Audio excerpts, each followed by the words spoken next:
एक समय शहर से कुछ ही दूरी पर एक मंदिर का निर्माण किया जा रहा था। मंदिर में लकड़िद्धी का काम बहुत था, इसलिए लकड़िद्धी चीरने वाले बहुत से मजदूर काम पर लगे हुए थे। यहाँ वहाँ लकड़िद्धी के लट्टे पड़े हुए थे और लट्टे व शहतीर चीरने का काम चल रहा था। सारे मजदूरों को दोपहर का भोजन करने के लिए शहर जाना पड़ी रास्ता था, इसलिए दोपहर के समय 1 घंटे तक वहाँ कोई नहीं होता था। एक दिन खाने का समय हुआ तो सारे मजदूर काम छोड़कर चल दिए। एक लट्टा आधा चिरा रह गया था। आधे चिरे लट्टे में मजदूर लकड़िद्धी का कीला फंसाकर चले गए। ऐसा करने से दोबारा आरी घुसाने में आसानी रहती है। तभी वहां बंदरों का एक दल उछलता कूदता आया। उनमें एक शरारती बंदर भी था जो बिना मतलब चीजों से छेद छाद करता रहता था। पंगे लेना उसकी आदत थी। बंदरों के सरदार ने सबको वहां पड़ी चीजों से छेद छाद न करने का आदेश दिया।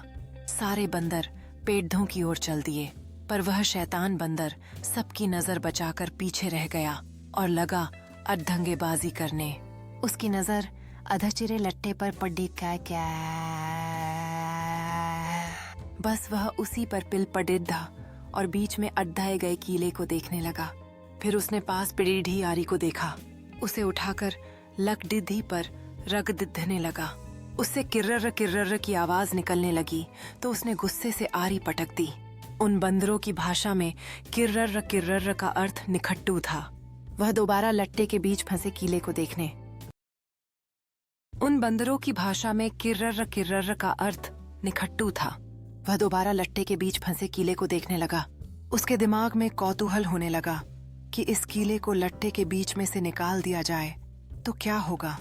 अब वह कीले को पकड़ीडी डाहकर उसे बाहर निकालने के लिए जोर आजमाइश करने लगा। लट्टे के बीच फंसाया गया कीला तो 2 पार्टों के बीच बहुत मजबूती से जकड़ा गया होता है, क्योंकि लट्टे के 2 पार्ट बहुत मजबूत स्प्रिंग वाले क्लिप की तरह उसे दबाए रहते हैं। बंदर खूब जोर लगाकर उसे हिलाने की कोशिश करने लगा। कीला जोर लगाने पर हिलने व खिसकने लगा तो बंदर अपनी शक्ति पर खुश हो गया। वह और जोर से खों-खों करता कीला सरकाने लगा।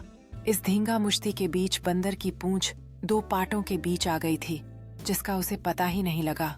उसने उत्साहित होकर एक जोरदार झटका मारा और जैसे ही कीला बाहर खिंचा, लट्टे के 2 चिरे भाग फटाक से क्लिप की तरह जुड़ गए और बीच में फंस गई बंदर की पूंछ। बंदर चिल्ला उठा। तभी मजदूर वहां लौटे। उन्हें देखते ही बंदर ने भागने के लिए जोर लगाया तो उसकी पूंछ टूट गई। वह चीखता हुआ टूटी पूंछ लेकर भागा।